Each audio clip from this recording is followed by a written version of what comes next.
Hi students. Okay, അപ്പോൾ നമ്മൾ discuss ചെയ്തിട്ടുണ്ടായിരുന്നത്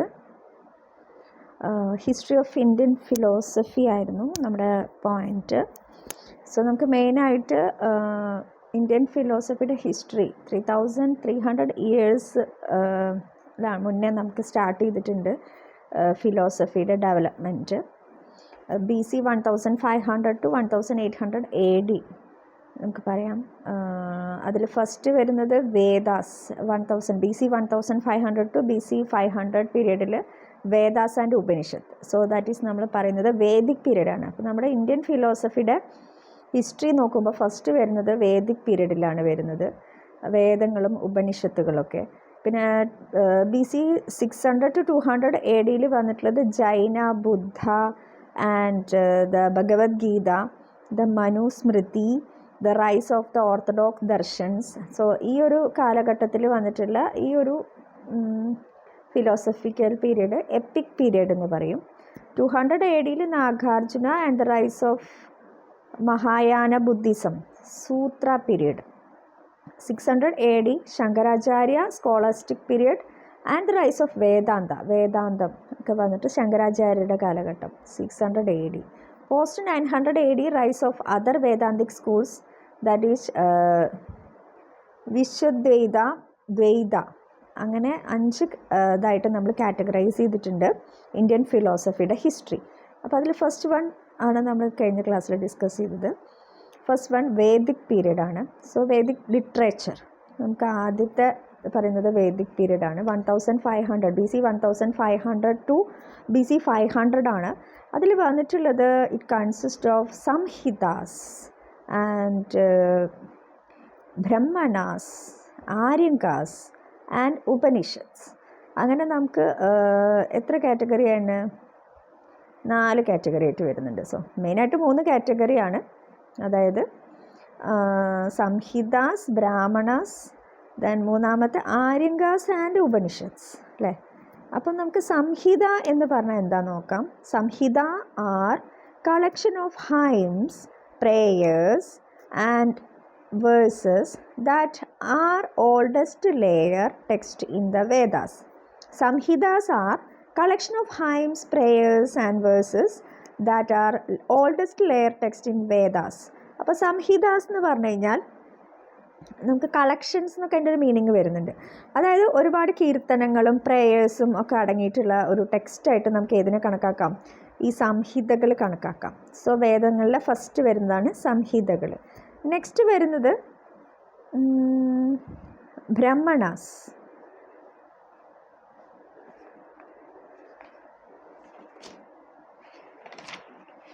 അപ്പോൾ സംഹിതകൾ കഴിഞ്ഞ് വരുന്നതാണ് ബ്രഹ്മണാസ്.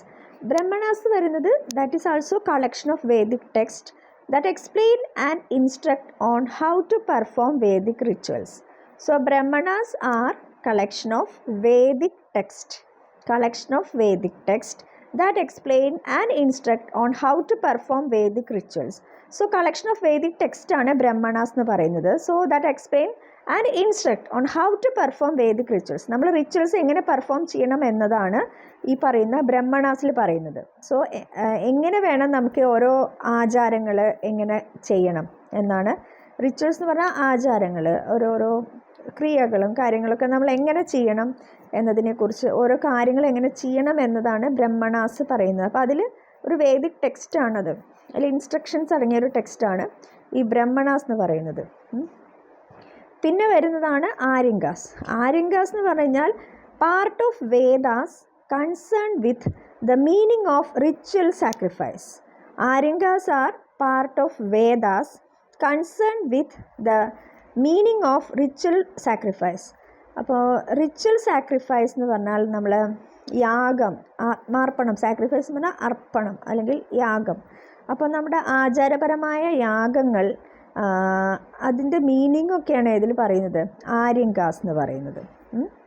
ഹൈംസ് എന്നൊക്കെ പറഞ്ഞാൽ കീർത്തനങ്ങളാണ് കേട്ടോ. അതേപോലെ റിച്വൽസ് എന്നൊക്കെ പറഞ്ഞാൽ ആചാരങ്ങൾ.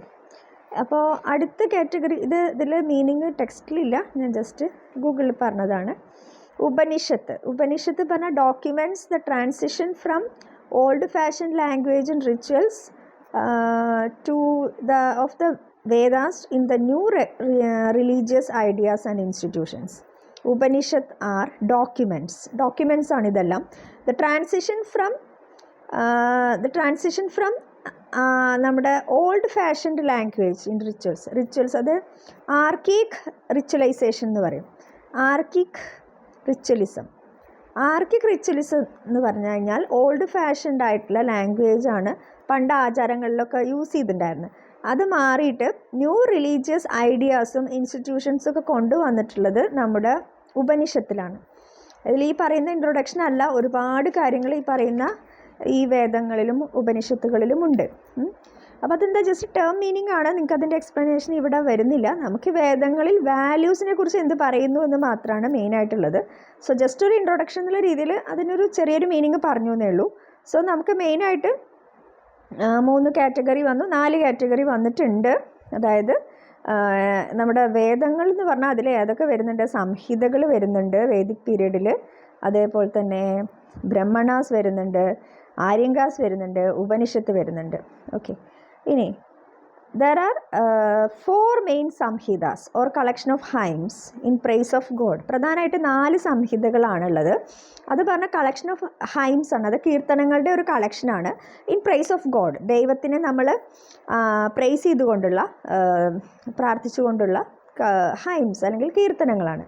അതിൽ first one Rigveda Samhita, Atharvaveda Samhita, Samaveda Samhita, Yajurveda Sanhita.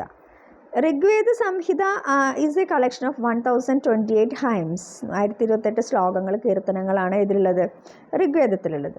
Atharvaveda are collection of spells, അഥർവവേദത്തിൽ മന്ത്രങ്ങളാണുള്ളത്. അതേപോലെ ചാംസ്, ഓരോരോ മന്ത്രം തന്ത്രം ഒക്കെയാണ് പറയാം.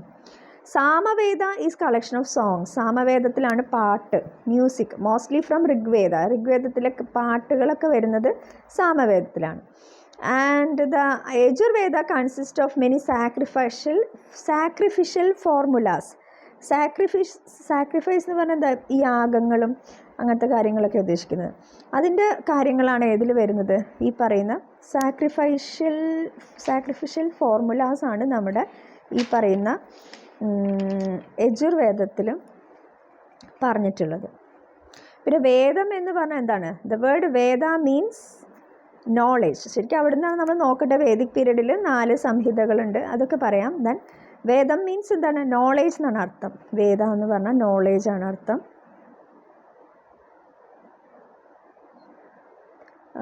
പിന്നെ the Vedas developed over many centuries and was orally passed from generation to generation. പിന്നെ ഈ വേദങ്ങൾ എന്ന് പറയുന്നത് വർഷങ്ങൾക്ക് മുന്നേ, നൂറ്റാണ്ടുകൾക്ക് മുന്നേ എന്ത് ചെയ്തതാണ്? ഡെവലപ്പ് ചെയ്തതാണ്. അതെന്ത് ചെയ്യുന്നുണ്ട്? ഒരു ജനറേഷനിൽ നിന്ന് മറ്റൊരു ജനറേഷനിലേക്ക് ഇങ്ങനെ പാസ് ചെയ്തുകൊണ്ടിരിക്കുന്നുണ്ട്. സോ അതുകൊണ്ട് നമ്മൾ വേദങ്ങളെ എന്തുകൂടി പറയാറുണ്ട്? ശ്രുതി അല്ലെങ്കിൽ to be that which is heard, കേട്ടത്. ശ്രുതി എന്ന് പറഞ്ഞാൽ കേട്ടിട്ടുള്ള ഒരു കാര്യം. അങ്ങനെ നമുക്ക് ഇതിനെ പറയാറുണ്ട്, വേദങ്ങളെ പറയാറുണ്ട്. അപ്പോൾ സോ ഇതാണ് നമ്മളൊരു ഇൻട്രൊഡക്ഷൻ കൊടുത്തിട്ടുള്ള വേദിക് പീരീഡിൽ. വേദിക് പീരീഡിൽ വരുന്ന വേദങ്ങൾ മെയിനായിട്ട് 4 കാറ്റഗറിയിൽ വരുന്നുണ്ട് വേദിക് പീരീഡിൽ. അതിൽ സംഹിതകൾ, ബ്രാഹ്മൺസ്, ആര്യങ്കാസ്, അങ്ങനെ. അതിൽ സംഹിതകളിലാണ് ഋഗ്വേദ, യജുർവേദ, സാമവേദ, അഥർവവേദ വന്നിട്ടുള്ളത്. ഇനി വേദം എന്ന് പറയുമ്പോൾ എന്താണ്? Vedas are rich source of values for all and especially for the teaching community. വേദങ്ങളിലൂടെ നമുക്ക് ഒരുപാട് വാല്യൂസ് ലഭിക്കുന്നുണ്ട്. അതുകൊണ്ടാണ് നമ്മളിത് പഠിക്കാൻ തന്നെ കാരണം. സോ നമ്മുടെ വാല്യൂ എഡ്യൂക്കേഷനിൽ വേദങ്ങളെക്കുറിച്ച് പഠിക്കാൻ കാരണം എന്താണ്? വേദങ്ങളിൽ നിന്ന് ഒരുപാട് നമുക്ക് വാല്യൂബിൾ ആയിട്ടുള്ള, ഒരുപാട് വാല്യൂസ് നമുക്ക് ക്രിയേറ്റ് ചെയ്യാൻ അതുമായി റിലേറ്റഡ് ആയിട്ടുള്ള ഒരുപാട് കാര്യങ്ങൾ നമുക്ക് വേദങ്ങളിൽ പറയുന്നുണ്ട്. സോ മെയിനായിട്ട് ടീച്ചിങ് കമ്മ്യൂണിറ്റിനെ സംബന്ധിച്ചിടത്തോളം അതിന് വളരെ ഇമ്പോർട്ടൻസ് ഉണ്ട്. ഇതിലൊരു ശ്ലോകം, ഒരു പ്രാർത്ഥനയാണ്. ഓം മേ മീൻസ് ഗോഡിനെ പറയുന്നത് പ്രൊട്ടക്റ്റ് അസ് ബോത്ത്. അതായത് ഒരു സ്റ്റുഡൻറ്റും ടീച്ചറും കൂടിയുള്ള ഒരു ബോണ്ടിങ്ങിനെ കുറിച്ചിട്ടുള്ളൊരു പ്രെയറാണ്. ടീച്ചർ പറയുകയാണ്, അല്ലെങ്കിൽ കുട്ടി പറയാണ്, എന്താണ്? ദൈവത്തിനോട് എന്താണ്? ഞങ്ങൾ 2 പേരെയും നീ സംരക്ഷിക്കട്ടെ. മേ ബ്രഹ്മം എന്ന് പറഞ്ഞാൽ ദൈവം, bestow upon us both the fruit of knowledge. ഞങ്ങൾക്ക് 2 പേർക്കും എന്ത് തരട്ടെ? ജ്ഞാനത്തിൻ്റെ പഴം. ജ്ഞാനപ്പഴം മീൻസ് അറിവ് ഞങ്ങൾക്ക് 2 പേർക്കും നൽകട്ടെ. May we both obtain energy to acquire knowledge. ഞങ്ങൾക്ക് 2 പേർക്കും അറിവ് നേടാനുള്ള എനർജി ലഭിക്കട്ടെ. അതേപോലെ may what we both study reveal the truth. ഞങ്ങൾ പഠിക്കുന്നതിലൂടെ ഞങ്ങൾക്ക് സത്യം കണ്ടെത്താൻ സാധിക്കട്ടെ. അതിലൂടെ സത്യം നമ്മുടെ മുന്നിലെത്താൻ റിവീൽസ് ട്രൂത്ത്, സത്യം റിവീൽ ചെയ്യാൻ ഞങ്ങളുടെ അറിവ് കൊണ്ട് ഞങ്ങൾക്ക് സാധിക്കട്ടെ. May we cherish no evil feelings towards each other. അതുപോലെ ഞങ്ങൾക്ക് പരസ്പരം ഒരു വെറുപ്പോ ഈവിൾ ഫീലിങ്സോ ഉണ്ടാവാതിരിക്കട്ടെ. ഓം ശാന്തി ശാന്തി. ഓം പീസ്. പീസ് മീൻസ് ഓം ശാന്തി ശാന്തി. അപ്പോൾ ഇത് തത്രീയ ആര്യങ്കയിൽ വന്നിട്ടുള്ള ഒരു ഇതാണ്, ഒരു പ്രാർത്ഥനയാണ്. So this special prayer recognises the special bond shared by teachers and students. ടീച്ചറും സ്റ്റുഡൻറ്റും തമ്മിലുള്ള ഒരു ബോണ്ടിങ് ആണ് ഇവിടെ പറയുന്നത്, ഈ പ്രെയറിൽ പറയുന്നത്. അതായത് ദൈവത്തിനോട് പ്രാർത്ഥിക്കുകയാണ്, എനിക്കും അതേപോലെ എൻ്റെ സ്റ്റുഡൻറ്റിനും എന്ത് ലഭിക്കട്ടെ? ദൈവത്തിൻ്റെ അനുഗ്രഹം ഉണ്ടാവട്ടെ, നമുക്ക് അറിവ് നൽകട്ടെ, നമുക്ക് സത്യം കണ്ടെത്താൻ സാധിക്കട്ടെ, അതേപോലെ തന്നെ പരസ്പരം വിദ്വേഷം ഉണ്ടാവാതിരിക്കട്ടെ എന്നൊക്കെ പറഞ്ഞിട്ട് ദൈവത്തിനോടുള്ളൊരു പ്രാർത്ഥനയാണ് ഈ ശ്ലോകം. സോ ഇതിൽ നമുക്ക് മനസ്സിലാക്കാം ടീച്ചർ സ്റ്റുഡൻസ് തമ്മിലുള്ളൊരു ബോണ്ടിങ്. സോ അവിടെ നമുക്കൊരു വാല്യൂ നമുക്ക് ലഭിക്കുന്നുണ്ട്. വാല്യൂ ഓഫ് നോളേജ് എന്ന് പറഞ്ഞാൽ ട്രൂത്ത്, പീസ് ആൻഡ് ഹാർമണി അല്ലേ? സത്യം, സമാധാനം, ഹാർമണി, അതൊക്കെയാണ് ഇവിടെ നമുക്കറിയാം ഈ ഒരു പ്രെയറിന് നമുക്ക് ലഭിക്കുന്ന വാല്യൂസ് എന്ന് പറയുന്നത്. സോ പണ്ട് മുതലേ നമ്മൾ ടീച്ചേഴ്സിനെ റെസ്പെക്റ്റ് ചെയ്യുന്നൊരു കൾച്ചറാണ് ഇന്ത്യൻ കൾച്ചർ എന്ന് പറയുന്നത്. സോ അവിടെ ടീച്ചേഴ്സിന് വളരെയധികം ഇമ്പോർട്ടൻസ് ഉണ്ട്. ഗുരു കൺസെപ്റ്റാണ്. അപ്പോൾ ഗുരു ശിഷ്യ ബന്ധത്തിനൊക്കെ വളരെയധികം പ്രാധാന്യമുണ്ട്. While the Vedas encourages you to respect elders. അതുകൂടാതെ വേദങ്ങളിൽ നമുക്ക് വേറൊരു ഗുണം കിട്ടുന്നതാണ് റെസ്പെക്ട് എൽഡേഴ്സ്. ടീച്ചേഴ്സിനെ മാത്രമേ എൽഡേഴ്സിനെ എല്ലാം നമ്മൾ റെസ്പെക്ട് ചെയ്യാനാണ് പഠിക്കുന്നത് അല്ലേ? മുതിർന്ന ഒരാൾക്കാർ വീട്ടിൽ വന്നാൽ നമ്മൾ എണീറ്റ് നിൽക്കണം എന്ന് പറയാറുണ്ട് അല്ലേ? അങ്ങനെ നമ്മൾ റെസ്പെക്ട് ചെയ്യാറുണ്ട്. It also encourages critical thinking and analysis. വേദങ്ങളിലൂടെ നമ്മൾ കൂടുതലായിട്ട് അനലൈസ് ചെയ്യാൻ, ഒരു കാര്യത്തിനെ കുറിച്ച് ഡീറ്റെയിൽ ആയിട്ട് അനലൈസ് ചെയ്യാനൊക്കെ സാധിക്കും. അതിനൊക്കെ ഉള്ള നോളേജ് നമുക്ക് വേദങ്ങളിൽ നിന്ന് ലഭിക്കുന്നുണ്ട്. അത് എൻകറേജ് ചെയ്യുക ചെയ്യുന്നത്. വേദങ്ങൾ പഠിക്കുന്നതിലൂടെ നമ്മളൊരു കാര്യം കാണുമ്പോൾ അതിനെക്കുറിച്ച് ഡീറ്റെയിൽ ആയിട്ട് ചിന്തിക്കാനും ക്രിട്ടിക്കൽ അനാലിസിസ് നടത്താനും നമ്മളതിനെ പ്രൊമോട്ട് ചെയ്യുന്നുണ്ട്. Then honesty is immensely valued. സത്യസന്ധതയ്ക്കാണ് അവിടെ കൂടുതൽ വാല്യൂ ലഭിക്കുന്നത്. Tread on the part of truth എന്ന് പറയും. സത്യത്തിൻ്റെ വഴിയിൽ പാതയിൽ സഞ്ചരിക്കുക അല്ലെങ്കിൽ സത്യത്തിൻ്റെ പാതയിൽ ചരിക്കുക മീൻസ് ജീവിക്കുക എന്നതാണ് നമ്മുടെ ഈ യജുർവേദത്തിൽ തന്നെ ഒരു ശ്ലോകമാണത്. ദെൻ പിന്നെ പറയുന്നത് students are to be consistently made aware of the need for the protection and preservation of nature. അതേപോലെ വിദ്യാർത്ഥികൾക്ക് എന്താ അറിഞ്ഞിരിക്കണം എന്നാണ് പറയുന്നത്? നമ്മുടെ പ്രകൃതിനെ പ്രൊട്ടക്റ്റ് ചെയ്യാനും അതേപോലെ സംരക്ഷിക്കാനും ഒക്കെ ഉള്ള ഒരു അവെയർനെസ് കുട്ടികളിൽ ക്രിയേറ്റ് ചെയ്യണം. Earth is my mother. ഭൂമി എൻ്റെ മാതാവാണ്. I am a son of the soil. ഞാൻ ഒരു മണ്ണിൻ്റെ മകനാണ്. ഇതൊക്കെ അഥർവവേദത്തിൽ പറഞ്ഞിട്ടുള്ളതാണ്.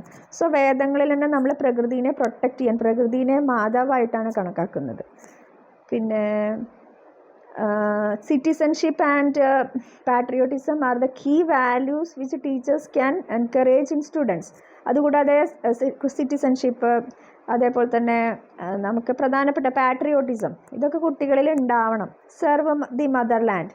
നമ്മുടെ മദർലാൻഡിനെ നമ്മൾ എന്ത് ചെയ്യണം? സേവിക്കണം. അങ്ങനെ അതൊക്കെയാണ് ഋഗ്വേദത്തിൽ പറഞ്ഞിട്ടുണ്ട്.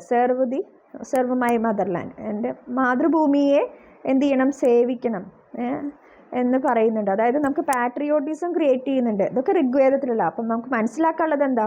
വേദങ്ങളിൽ നിന്ന് നമുക്ക് ഒരുപാട് വാല്യൂസ് പഠിക്കാനുണ്ട്.